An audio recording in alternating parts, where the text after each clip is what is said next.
Calgary 'ਚ ਲੰਘੇ weekend 'ਤੇ ਰਿਲੀਜੀਅਸ ਫਾਊਂਡਰਸ ਡੇ ਈਵੈਂਟ ਆਯੋਜਿਤ ਕੀਤੀ ਗਈ। ਇਸ ਸੰਬੰਧੀ ਅਸੀਂ ਹੁਣ ਵਿਚਾਰ ਚਰਚਾ ਕਰਾਂਗੇ ਨਾਇਮ ਬਸ਼ੀਰ ਦੇ ਨਾਲ। ਜੀ ਬਸ਼ੀਰ ਸਾਹਿਬ, ਹਾਲ ਹੀ ਦੇ ਵਿੱਚ ਜਿਹੜੀ ਰਿਲੀਜੀਅਸ ਫਾਊਂਡਰਸ ਡੇ ਈਵੈਂਟ ਹੋਈ ਹੈ ਕੈਲਗਰੀ 'ਚ, ਇਸ ਈਵੈਂਟ ਬਾਰੇ ਦੱਸੋ, ਕੀ ਉਦੇਸ਼ ਸੀਗਾ ਇਸ ਦਾ ਅਤੇ ਕਿੰਨੀ ਕੁ ਗੈਦਰਿੰਗ ਹੋਈ ਹੈ ਅਤੇ ਕਿਹੜੀਆਂ ਪ੍ਰਮੁੱਖ ਸ਼ਖਸੀਅਤਾਂ ਸੀ ਇਸ ਦੇ ਵਿੱਚ? ਜੀ, ਇਹ ਅਹਿਮਦੀਆ ਮੁਸਲਿਮ ਜਮਾਤ ਕੈਲਗਰੀ ਦਾ ਰੈਗੂਲਰ ਈਵੈਂਟ ਹੈ ਜਿਹੜਾ ਹਰ ਸਾਲ ਉਹ ਮਸਜਿਦ ਬੈਤੁਲ ਨੂਰ ਦੇ ਵਿੱਚ ਜਿਹੜਾ ਉਹ ਆਰਗੇਨਾਈਜ਼ ਕਰਦੇ ਨੇ। ਇਸ ਦਫਾ ਨਵੰਬਰ 2 ਸੰਡੇ ਵਾਲੇ ਦਿਨ ਇਹ ਈਵੈਂਟ ਮਸਜਿਦ ਬੈਤੁਲ ਨੂਰ 'ਚ ਹੋਇਆ, ਜਿਹਦੇ ਵਿੱਚ 6 ਵੱਡੇ ਜਿਹੜੇ ਮੇਜਰ ਰਿਲੀਜਨਸ ਨੇ, ਧਰਮ ਨੇ, ਉਹਨਾਂ ਦੇ ਨੁਮਾਇੰਦਿਆਂ ਨੇ ਆ ਕੇ ਆਪਣੀ ਆਪਣੀ ਸਪੀਚ ਦਿੱਤੀ। ਇਸ ਦਾ ਇਵੈਂਟ ਦਾ ਨਾਮ ਤੇ ਰਿਲੀਜੀਅਸ ਫਾਊਂਡਰਸ ਡੇ ਵੇ, ਜਿਹੜਾ ਅਹਿਮਦੀਆ ਮੁਸਲਿਮ ਜਮਾਤ ਪੂਰੀ ਦੁਨੀਆ 'ਚ ਕੋਈ 125 ਸਾਲ ਤੋਂ ਜ਼ਿਆਦਾ ਹੀ ਹੋ ਗਿਆ, 150 ਸਾਲ ਦੇ ਕਰੀਬ ਉਹ ਆਰਗੇਨਾਈਜ਼ ਕਰਦੇ ਨੇ ਦੁਨੀਆ ਦੇ ਹਰ ਮੁਲਕ 'ਚ, ਜਾਂ ਕੈਨੇਡਾ ਦੇ ਹਰ ਸ਼ਹਿਰ 'ਚ ਵੀ ਕਹਿ ਲਓ।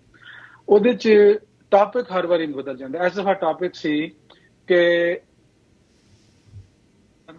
ਜੀ ਗॉड, ਅੱਲਾ, ਪਰਮਾਤਮਾ, ਰੱਬ ਹਜੇ ਵੀ ਬੋਲਦਾ ਹੈ, ਆਪਣੇ ਬੰਦਿਆਂ ਨਾਲ ਗੱਲ ਕਰਦਾ ਹੈ, ਕਮਿਊਨੀਕੇਟ ਕਰਦਾ ਹੈ।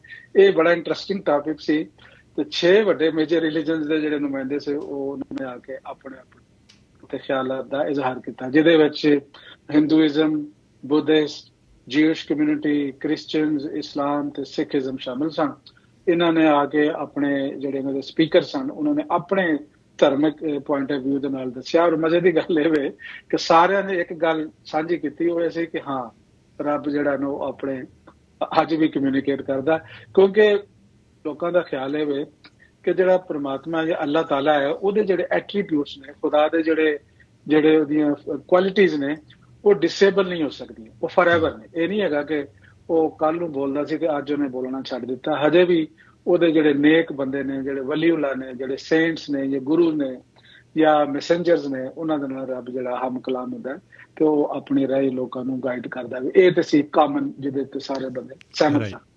ਅੱਛਾ, ਹੁਣ ਉਹਦੇ ਵਿੱਚ ਕੁਝ ਬਹੁਤ ਸਾਰੇ ਪਬਲਿਕ ਦੇ ਜਿਹੜੇ ਨੁਮਾਇੰਦੇ ਨੇ ਉਹ ਵੀ ਸ਼ਾਮਿਲ ਹੋਏ ਸਨ, ਜਿਹਦੇ ਚ ਕਾਉਂਸਲਰਸ ਨੇ, MLA ਨੇ, ਈਵਨ ਜਿਹੜੇ ਇਵੈਂਟ ਦੇ ਆਪਣਾ ਮੋਡਰੇਟਰ ਸਨ, ਉਹ ਅਲਬਰਟਾ ਅਸੈਂਬਲੀ ਦੇ ਸਪੀਕਰ ਜਿਹੜੇ ਨੇ ਆਨਰੇਬਲ ਰਿਕ ਮਕਾਈਵਰ, ਉਹਨਾਂ ਨੇ ਮੋਡਰੇਸ਼ਨ ਕੀਤੀ ਇਸ ਇਵੈਂਟ ਦੀ।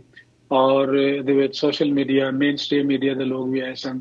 ਫਿਰ ਕਮਿਊਨਿਟੀ ਦੇ ਲੀਡਰਸ ਜਿਹੜੇ ਸਨ, ਸਾਰੇ ਜਿਹਨਾਂ ਨੇ ਧਾਰਮਿਕ ਨਾਂ ਲਏ ਨੇ, ਇੱਥੇ ਜਿਹੜੀਆਂ ਕੈਲਗਰੀ ਦੀ ਵੱਡੀਆਂ ਆਰਗੇਨਾਈਜੇਸ਼ਨਸ ਨੇ, NGOs ਨੇ, ਨਾਨ ਪ੍ਰੋਫਿਟ ਆਰਗੇਨਾਈਜੇਸ਼ਨਸ ਨੇ, ਉਹਨਾਂ ਦੇ ਐਥਨਿਕ ਜਿਹੜੀਆਂ ਕਮਿਊਨਿਟੀਜ਼ ਨੇ, ਉਹਨਾਂ ਦੇ ਨੁਮਾਇੰਦੇ ਉੱਥੇ ਆਏ ਸਨ। ਔਰ 400 ਤੋਂ ਜ਼ਿਆਦਾ ਲੋਕ ਸਨ ਜਿਹੜੇ ਸ਼ਾਮਿਲ ਹੋਏ।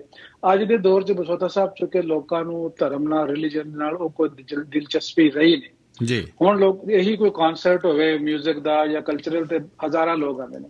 ਪਰ ਮੈਂ ਹੈਰਾਨ ਹਾਂ ਕਿ ਖਾਲਿਸਤਾਨ ਪਿਓਰਲੀ ਧਰਮ ਦੇ ਨਾਂ ਦੇ ਉੱਤੇ ਇਹ ਇਵੈਂਟ ਕੀਤਾ ਗਿਆ, ਫਿਰ ਵੀ ਇੰਨੀ ਵੱਡੀ ਤਾਦਾਦ 'ਚ ਸਾਰੇ ਗਰੁੱਪਾਂ ਦੀ ਨੁਮਾਇੰਦਗੀ ਉੱਥੇ ਮੌਜੂਦ ਸੀ। ਸਾਰੇ ਗਰੁੱਪਾਂ ਦੇ ਵੱਡੇ ਲੀਡਰਸ਼ਿਪ ਜਾਂ ਉਹਨਾਂ ਦੇ ਨੁਮਾਇੰਦੇ ਜਿਹੜੇ ਸਨ ਉੱਥੇ ਆਏ ਸਨ। ਉਹਨਾਂ ਨੇ ਆ ਕੇ ਇੱਕ ਦੂਜੇ ਨੂੰ ਮਿਲਿਆ।